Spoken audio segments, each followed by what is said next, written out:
We do a lot of bagger stuff. That's a nasty machine, just a full custom. And then we built this thing in 2017, I think, when the bobber first dropped. It's so rad looking. This thing is cool. It sounds nasty too. I'm gonna fire this thing up for you because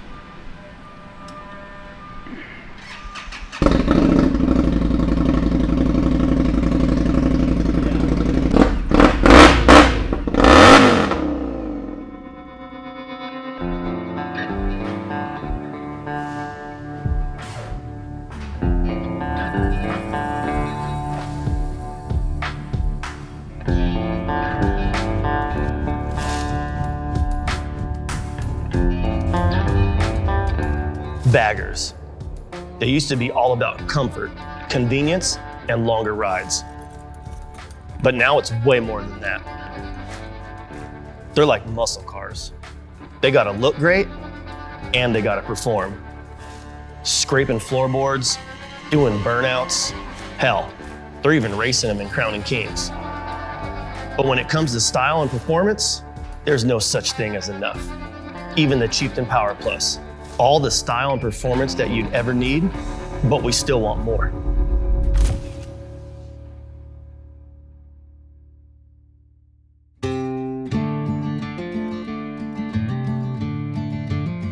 So Sasha Kraus is probably one of the coolest builders, makes some of the baddest parts. Dude is super smart, he's so technical, like the stuff he envisions, the parts that he makes, it's next level stuff. And for me to be able to be a part of that and see that, I'm like, this dude has always built cool stuff. So I'm definitely looking forward to getting out to his place and seeing what his build is gonna come out like. What up, dude? What's going on, buddy? Good, man. It's good to see you. Yeah, you too. Thanks for showing up, Hell man. yeah, I've been wanting to check this place out. Hell yeah, dude. We're looking forward to showing you. From as long as I can remember, it was about motorcycles. Before I knew how to draw, I was trying to draw motorcycles. And so there's this really interesting thing about motorcycles and passion and how they just grab us. That was me. That's all I could think about when I was young. And, you know, just continued to develop my passion over the years.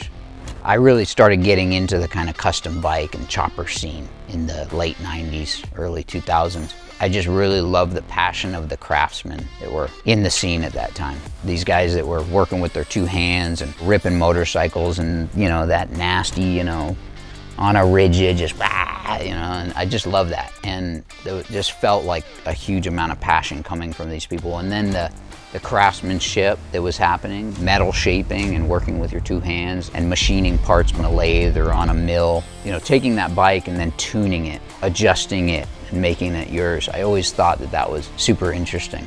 Kraus Moto kind of developed over the years organically. It came from bike building, and then we got to a place where it was like, hey, there's a lot of people that want what we're doing and we can only build so many bikes. And so we started thinking about a product line. We started thinking about, hey, how can we get more kind of what we're doing out into the world? Let's start to develop product. Let's start to develop things that we can build and multiple people can get them on their bikes. Kraus Moto Co is a aftermarket product company driven by precision, and we decided, you know what, let's do this right here. Let's get the right machines, let's get the right crew, let's get the right abilities so that we can produce right here in-house. And that's really differentiated Kraus.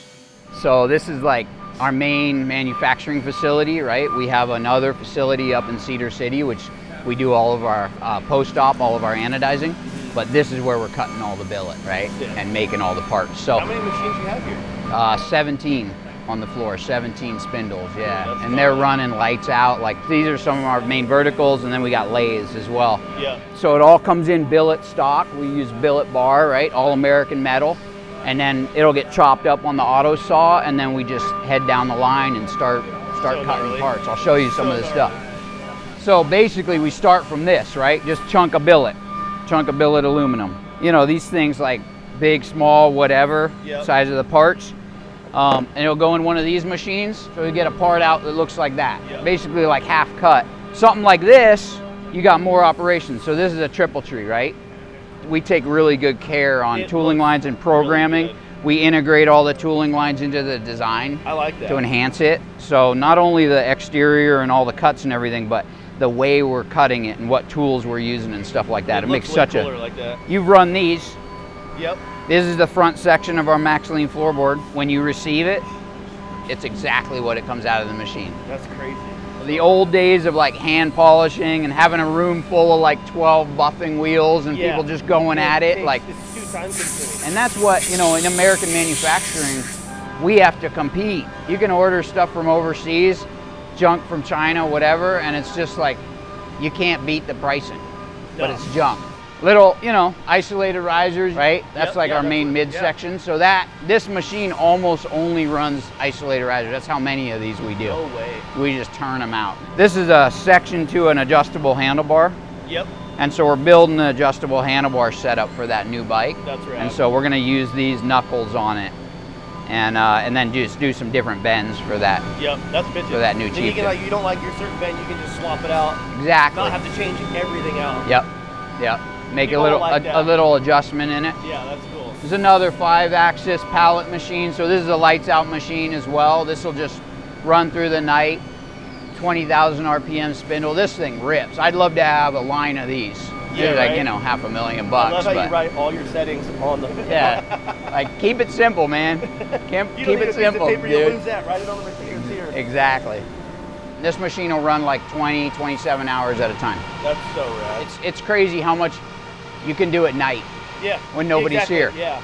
That's how it's done, man. When nobody's around. I always knew you had a gnarly setup, but I didn't know it was this gnarly. Yeah, This yeah. is rad. Yeah, most people cool to are see. kind of like, they know about the brand, they know about Kraus, but they don't really know what's going on Yeah. behind the scenes. They don't know you're making parts while you're sleeping. Exactly, that's the way. Originally saw Forge when it first came out. All the builders of the Forge series, they're all my friends. So, you know, when I got the call and like, hey, I want you to do this, for me it was like a revival because it flashed back to those days of bike building and being able to sit and focus on something and really create a complete composition. So for me, it's in that place, it's exciting to get back into it and kind of bring up those old feelings. What do you got going on with these bags over here? Kind of chop this thing up a little bit. You know, I like fixed fairings, like the Challenger, Yep.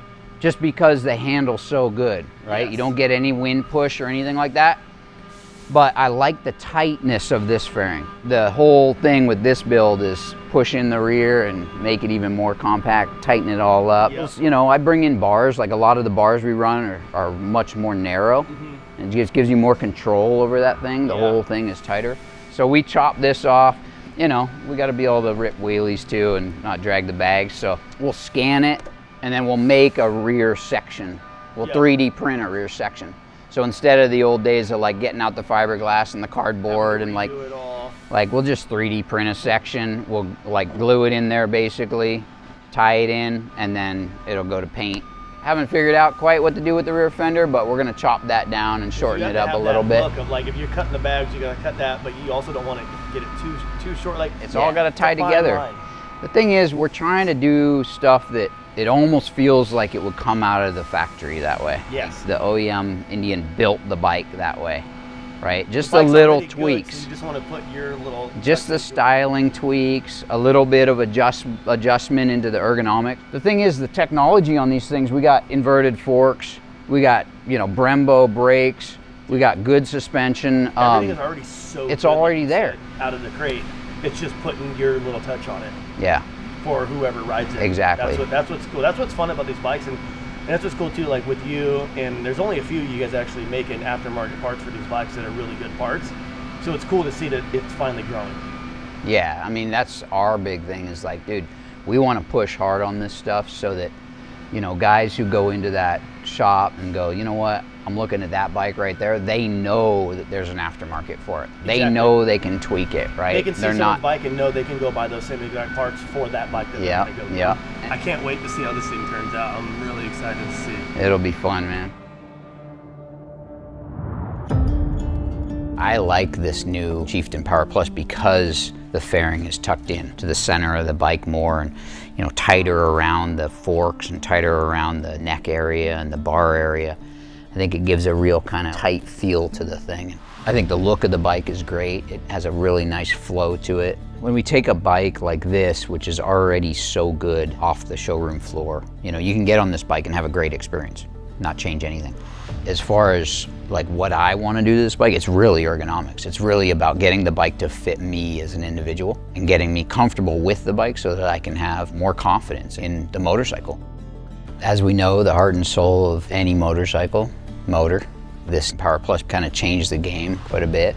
Overhead cam, liquid cooled, the smoothness of it is what stands out most. It really just like allows you to use the power at the right moments. I think when I got on it and started to feel the dynamics of the bike, I started to realize that, hey, Indian Motorcycle's onto something with this platform. You know, really for us, this is the ultimate setup to do a build like this. We get to develop products that are gonna go on our build, and then we're gonna take those products and we're gonna put them into production and make them available to everybody. You're gonna be able to go into your dealership and, you know, pick up a bike and get a hold of Kraus and bolt on things that are completely gonna change your experience on that bike. And that's what I'm really excited about. That's where the passion is. That's what it's all about.